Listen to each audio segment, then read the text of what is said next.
All right, everyone, this is Ash. Welcome back to the King's Speech. So apologies for being away for a little while from the channel, but like I mentioned in the past, sad season is kind of hit or miss around here. So sometimes I can find the energy to do these videos, sometimes I can't. But today I decided I'll get caught up with some Spy Family.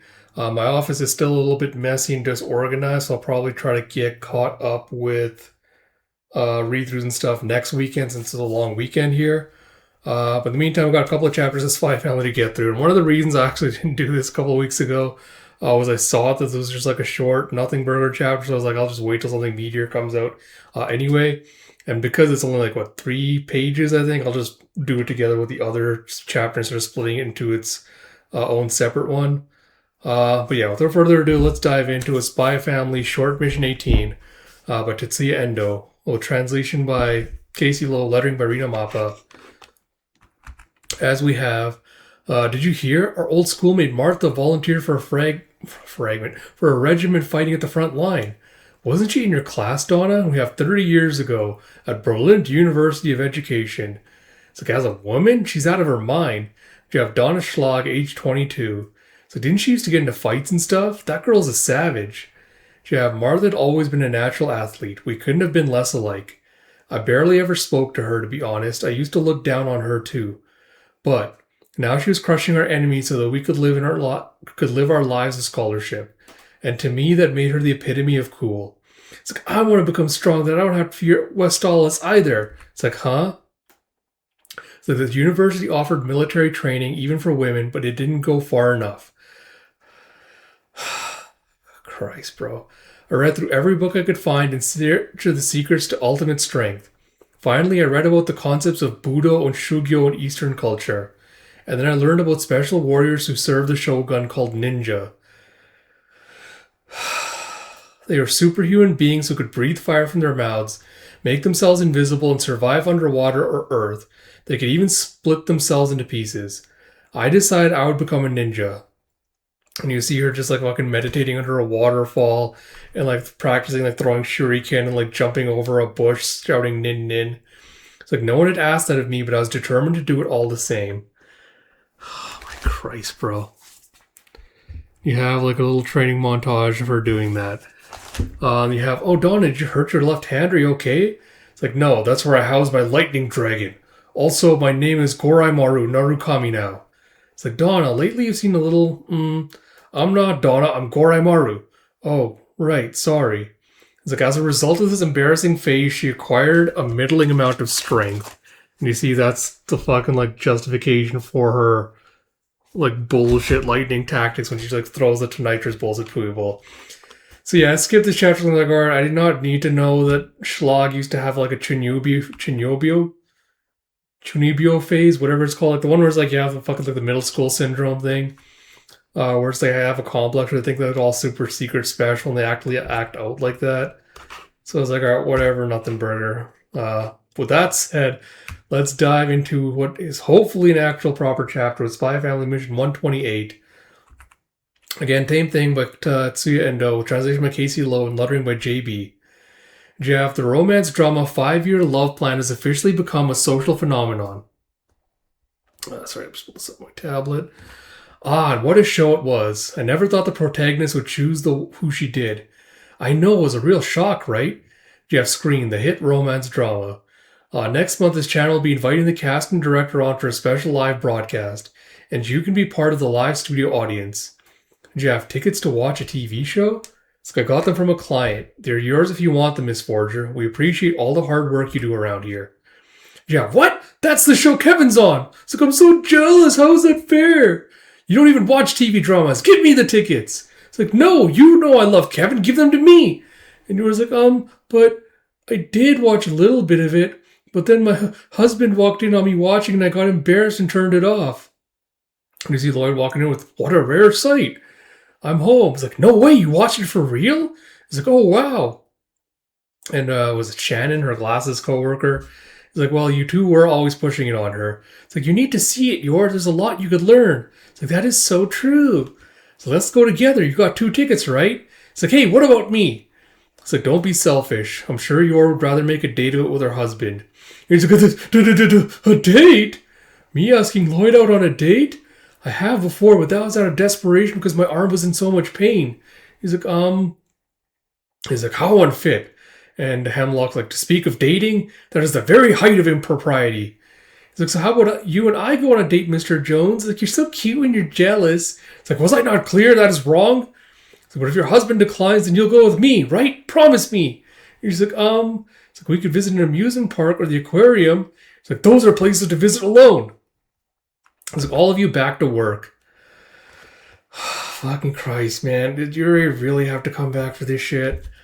And you see it as Lloyd, or not Lloyd, George taking the train back from work. It's like, what if I tell him it's for the sake of appearances? Maybe then? Oh, but it's like a date? Ugh, we just went on one the other day. If you were to say something like that, I don't know what He's like, oh, hey there, Yor. It's like, Yuri, are those tickets to something? I'll go with you. I'll clear my whole schedule. It's tomorrow? Woohoo! He's like, oh, no, these are, you can't. These are for I'd like to go with Lloyd. Fucking Yuri does his stupid, like, dumb face. He's like, but Yor, what about what you said before? You told me you hated him. It's like, am I the third wheel? It's like, I never said that. It's like, so what? Do you love him? So what? Do you love him then? He's like, huh? Well, I do love him. He's my husband after all.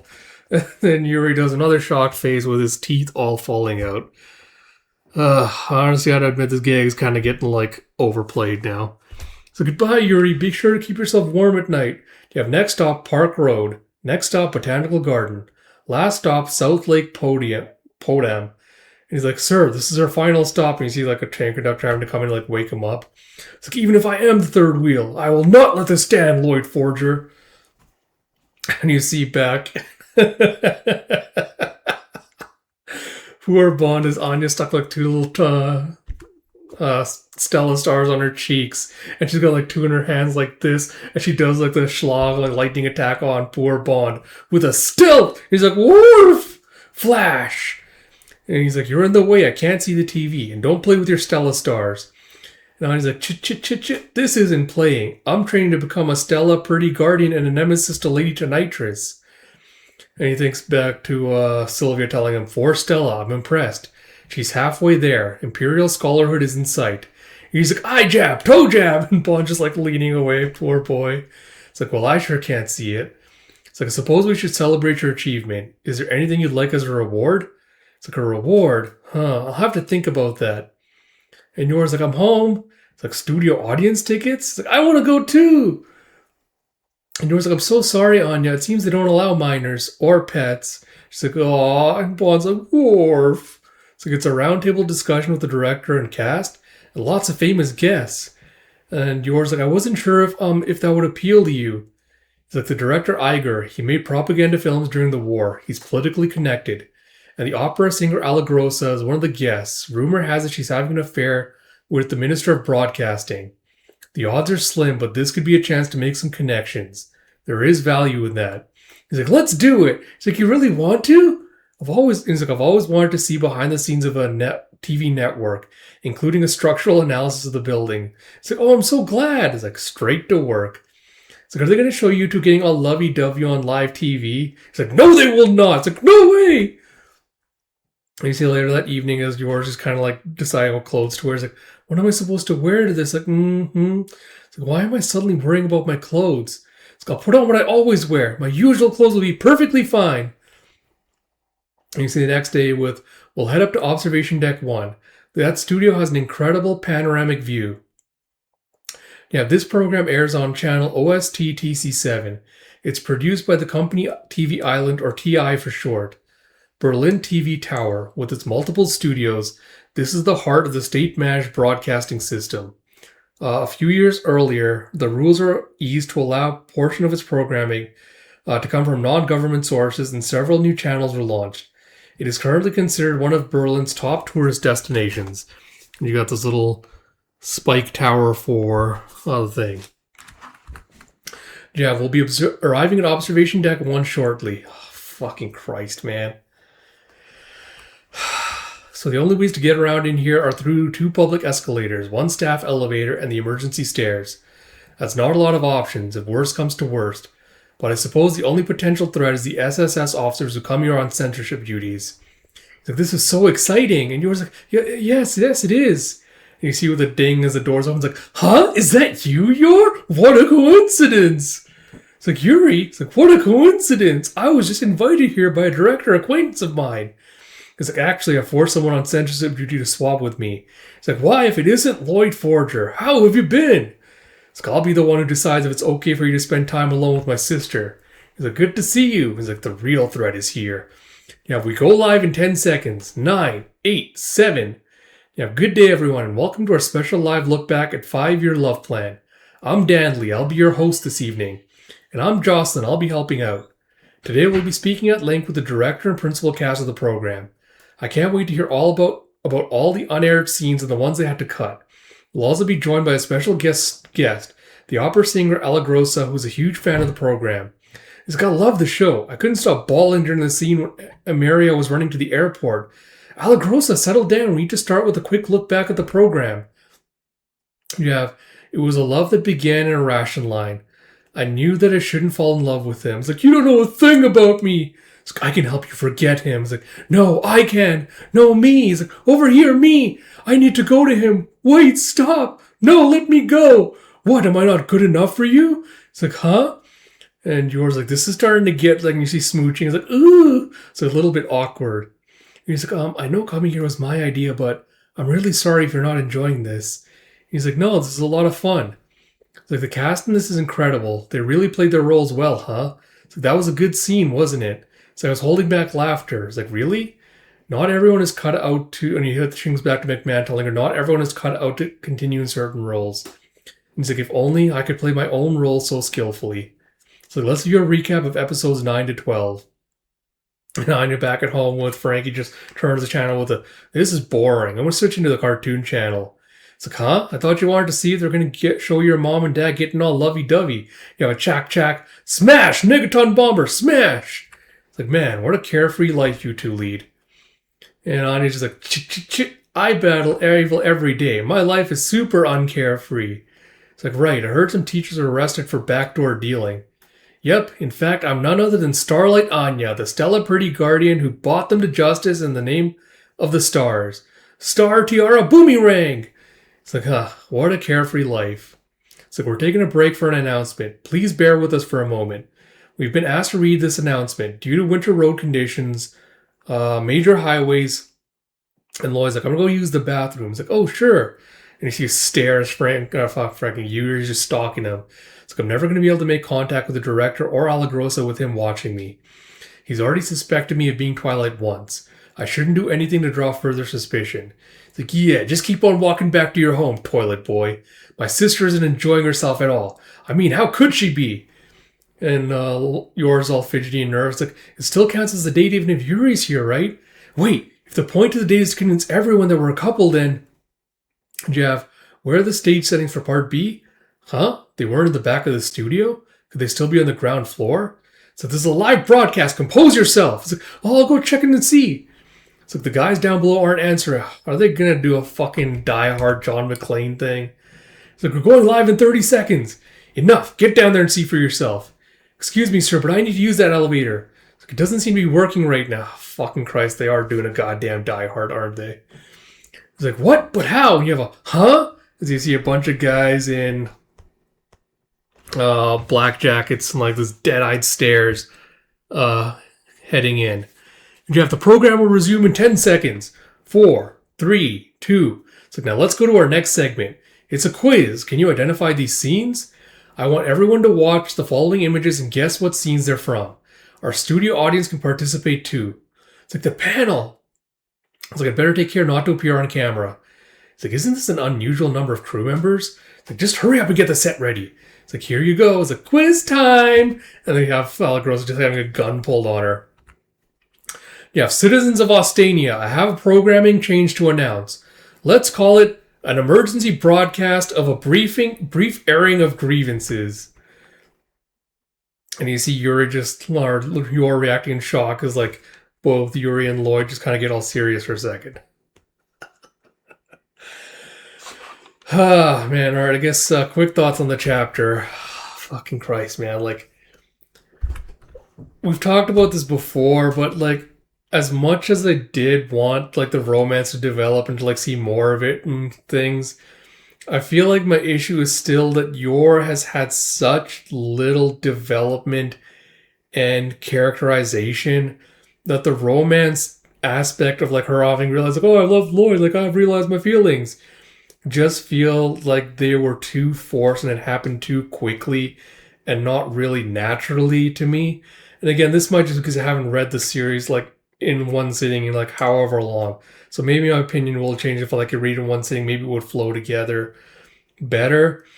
But having like one side of the cast be underdeveloped and like having the development of like, oh, she's realized her feelings, and having Lloyd be the one like that struggles with it and like just hasn't come to terms with it yet. You could have done good things with that and done like a little bit of play back and forth as Yor's kind of becoming more open and trusting, like how it's like leading Lloyd to be more conflicted as he's seeing like the change in her attitudes and things, and he's not super sure how to respond, and that's kind of like have dampening, hampering his own kind of development because he's like, I'm so focused on the mission, I don't have time for this, and he's not really sure what to do and kind of like distance himself. There's a lot of interesting ways you could play it, but Endo kind of undercutting it with fucking Yuri coming in to provide like the comic gag relief of like, oh look, like Yuri's so freaked out about his sister dating that he started to lose his teeth, like ha ha ha, and like him literally fucking third wheeling himself into this situation has become a little bit aggravating. And again, if they had done this as a thing where it's like, oh, if Yuri and Fiona had teamed up, like I've been suggesting for so long, I think you could have a little bit more narrative gold out of like seeing those two kinds of character interactions in there, because I think it could lead to like a little bit more, it could lead to some more combinations and some more interesting kind of scenarios with that. But having Yuri's gimmick, which hasn't really changed significantly since the beginning, kind of just getting recycled, it kind of gets stale very, very quickly. And intercutting between like Anya back at home and like seeing what's happening. I'm guessing that she's going to get involved. Like she's going to have to go to the thing and like get Frankie to take her or whatnot. We'll see what happens. But I don't know. Like I just would like a proper arc that's focused on their romance where it's the A plot and not kind of relegated to like B plot stuff instead. But we'll see what happens with this because all three of them, I think this is the first time all three of them have been caught up in this kind of scenario situation before where like all their identities are kind of at risk of being exposed. So it'll be interesting kind of seeing like how they kind of manage that while they're going to have to be like working together behind the scenes. Unintentionally, I guess, kind of helping each other out, or maybe it'll be the opposite and they'll kind of like hinder each other's attempts at like trying to take out the terrorists and everything else. But yeah, I'm glad we're finally starting a new arc. But man, I don't know. I just wish Endo would focus a little bit more on like the main characters and stuff for a little bit, but minor complaint. So with all that said, I hope you all did enjoy this video. If you did, please do like, comment, subscribe, all that good stuff. Like I mentioned, I'll get back to read through sometime next weekend. I also have the next volume of Battle Angel Elite order, so I'll probably rotate that in along with the current series I'm doing. But look forward to that. It's going to be good stuff coming your way. So until next time, this is Ash. Talk to you all later.